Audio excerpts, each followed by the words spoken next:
13 বছরের সাবজেক্ট ছিল তাওহীদ, শিরক, এইগুলো হচ্ছে মূল সাবজেক্ট। 13টা বছর 13টা বছর দাওয়াত দেওয়ার পরে কোন একদিনকার ঘটনা, আল্লাহ নবী সাল্লাল্লাহু আলাইহি ওয়াসাল্লাম মিরাজে চলে গেছিলেন। মিরাজ থেকে ঘুরে এলেন, সমস্ত কিছু দেখা, রাস্তাতে অনেক ঘটনা আমি বলছি না।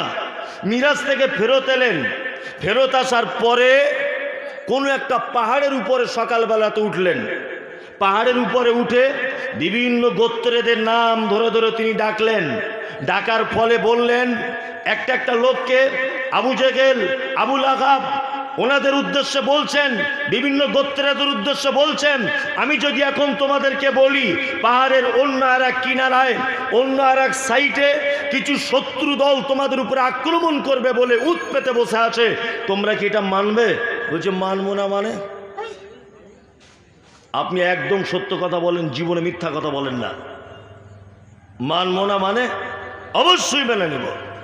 তখন আল্লাহ নবী সাল্লাল্লাহু আলাইহি ওয়াসাল্লাম বলছেন, তাহলে এক কাজ করো, আমি গতকাল রাতের বেলা মিরাজে গিয়েছিলাম, এই এই এই এই ঘটনা, 360টা দেবদেবীর পূজা করছে, এগুলো ছেড়ে দাও, আল্লাহ সপ্তম আকাশের উপরে থাকেন।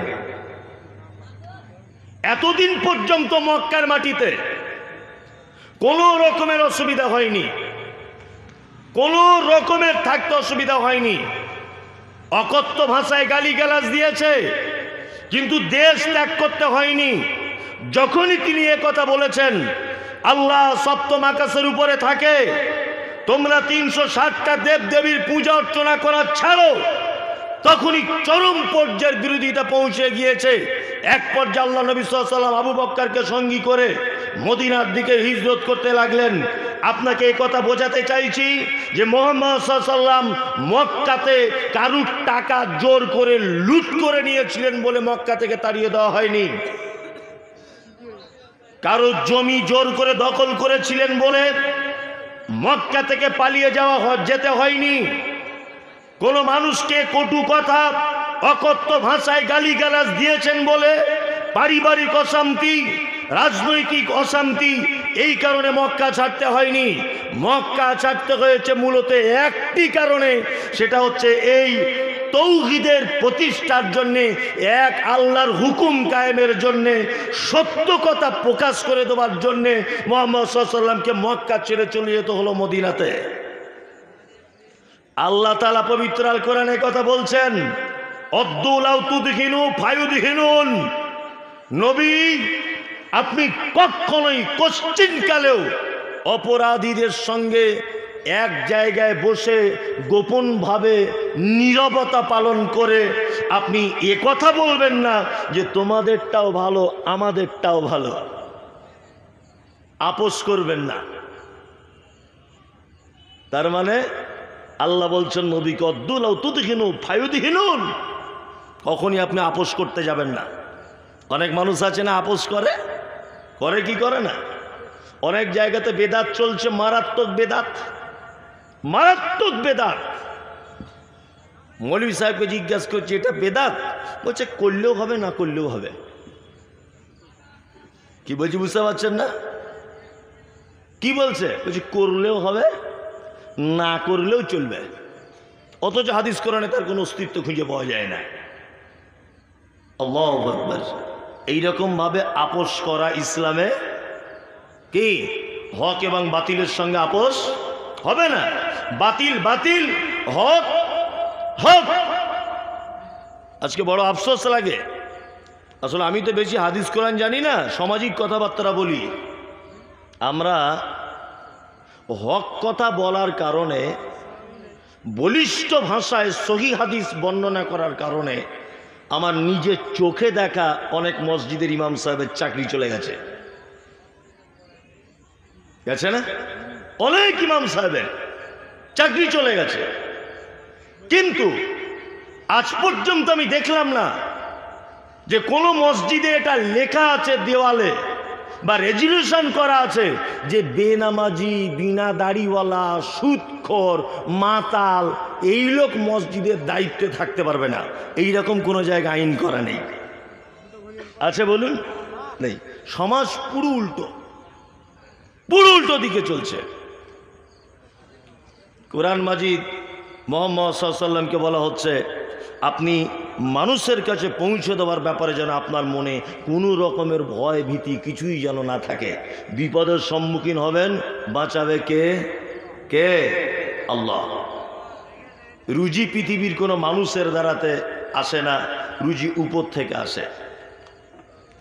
তারপরে আল্লাহ তাআলা বলছেন ইত্তাবিউ মা উনজিলা ইলাইকুম মির রাব্বিকুম ওয়ালা তাত্তাবিউ মিন দুনিহি আউলিয়া কলিলাম মা তাযাক্কারুন।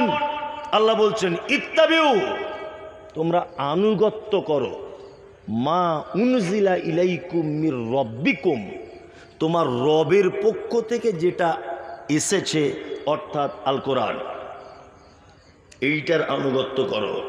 ওয়ালা তাত্তাবিউ, আল্লাহ বলছে আনুগত্য করো না, মিন দুনিহি, এটাকে বাদ দিয়ে আউলিয়া।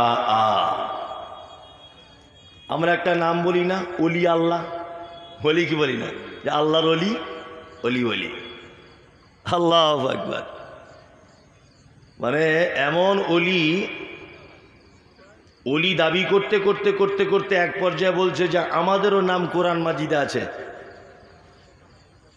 বুঝলেন না? বলছে আনআমাল্লাহু আলাইহিম মিনান নাবিয়্যিনা ওয়াস-সিদ্দীকিন, সিদ্দিক শব্দ কোরআনে এসেছে না?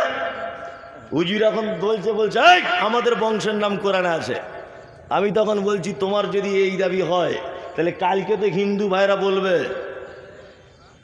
যে সীতা দেবীর নাম কোরআনে আছে।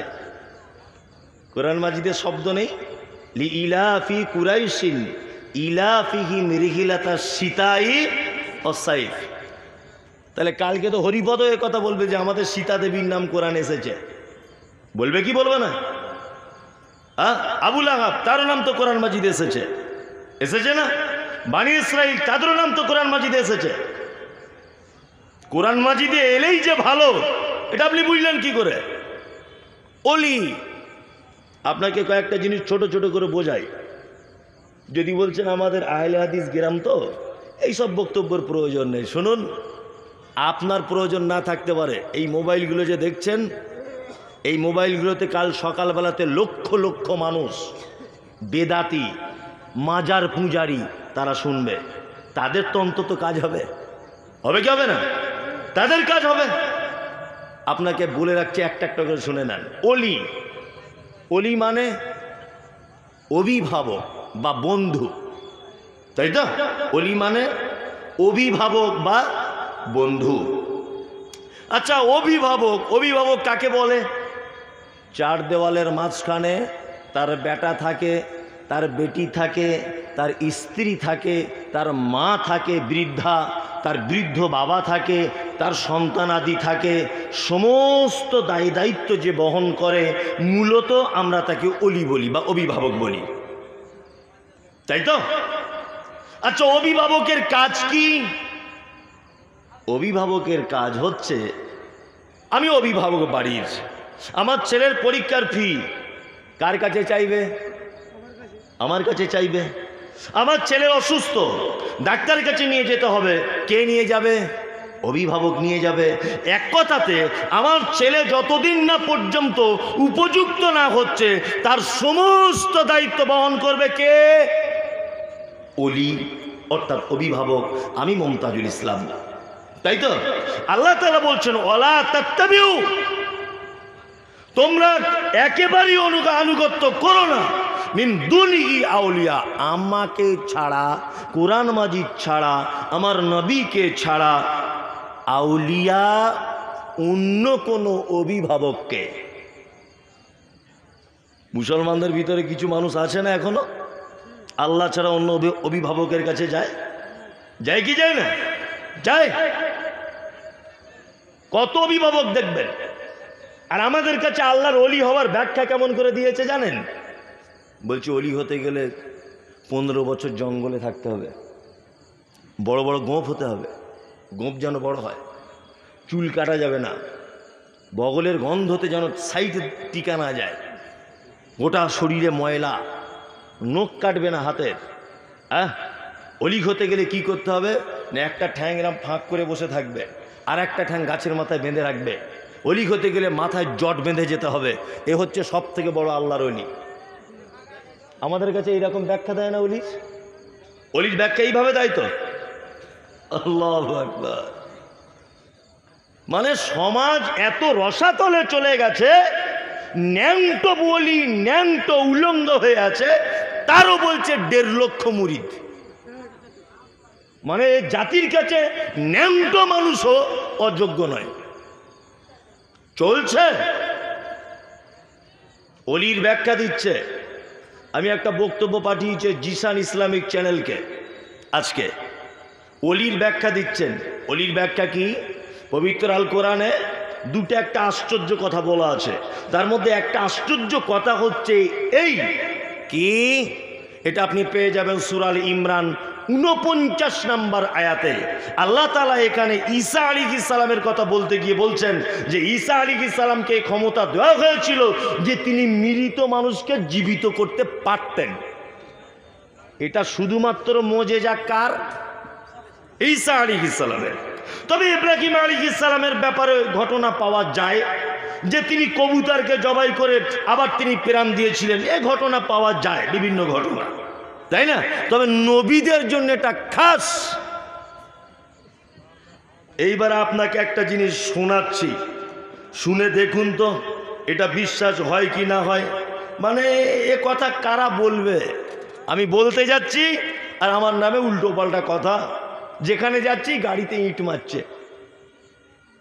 একজন বক্তব্য রাখছেন, বলছে দাদা হুজুর যিনি আছেন ফুরফুরাতে, দাদা হুজুর, আর সত্যি ওনাকে আমি খুব সম্মান করি, শ্রদ্ধার সঙ্গে বলছি। ওনার 4টে নাকি ছেলে। একটা ছেলের নাম ছিল নাজমুস শাহাদাত সিদ্দিকী। নাজমুস শাহাদাত সিদ্দিকী। ভিডিওটা আপনাকে চাইলে আমি এখনই শোনাতে পারি। নাজমুস শাহাদাত সিদ্দিকী উনি মায়ের পেট থেকে জন্ম হয়েছিলেন মৃত অবস্থায়, অর্থাৎ উনি মরা অবস্থায় জন্মগ্রহণ করেছিলেন, পৃথিবীতে এসেছিলেন। তার দাদা হুজুর ওনার স্ত্রীকে জিজ্ঞাসা করে বলছেন, কি গো ছেলে কেমন আছে? বলছে ছেলে তো মরা হয়েছে। বলছো বাবারে, ভাইরা আমার, বোনেরা আমার, খালারা আমার। তারপরে হুজুর মসজিদ চলে গেল। মসজিদে চলে যাওয়ার পরে আজান দিয়ে দিল, হাইয়া আলাস সালাহ। বাড়ি এসে দেখছে ছেলে আবার ঘুরছে। বলছে মৃত ছেলে জিন্দা হয়ে গেছে। আচ্ছা, এই বক্তব্য যদি বর্তমান বাজারে বিজ্ঞানের যুগে যদি চলে, এটা কি সম্ভব না অসম্ভব? মানে এত কেরামতি ওলিয়া উলিয়াদেরকে বলা হচ্ছে যে ওলিয়া উলিয়াদের এত পাওয়ার যে ফুঁক দিয়ে মরা ছেলে জ্যান্ত করে দিচ্ছে। মানে আমরা দেশের অলিদের অর্থাৎ দিশি অলিদের এত বর্ণনা করি যে মেন আল্লাহর অলিদের কথা ভুলেই গেছি, তাই না? এইবার আপনাকে একটা কথা আবার জিজ্ঞাসা করে রাখছি, সেটা হচ্ছে এই, অলি হতে গেলে যদি জঙ্গলে বাস করতে হয়, অলি হতে গেলে যদি বিয়ে শাদী না করা লাগে, অলি হতে গেলে যদি গায়ে সাবান না মাখা যায়, অলি হতে গেলে যদি বড় বড় মাথার চুল লাগে, সারা পৃথিবীর সব থেকে দামি মানুষ মুহাম্মদ সাল্লাল্লাহু আলাইহি ওয়াসাল্লাম, মুহাম্মদ সাল্লাল্লাহু আলাইহি ওয়াসাল্লামের পরে তারপরের দামি মানুষ সাহাবায়ে কেরামগণ, তাই তো? সাহাবীদের ভিতরে আবার 4 জন সব থেকে দামি মানুষ, আবু বকর, ওমর, উসমান, আলী, 4 জন দামি মানুষ। এই 4 জনের জীবনীতে একটা ঘটনা আপনি আমাকে শোনান যে আবু বকর বিবাহ করেননি, উসমান বিবাহ করেননি, আলী বিবাহ করেননি, আবু বকর রাদিয়াল্লাহু তাআলা আনহুম আজমাইন, এই সমস্ত সাহাবায়ে কেরামগণ বিয়ে শাদী করা বাদ দিয়ে আল্লাহর সন্তুষ্টির জন্য জঙ্গলে গিয়ে বাস করে বড় বড় মাথা চুল রেখেছিলেন। এইরকম কোনো ইতিহাস পাওয়া যায়? যায় না।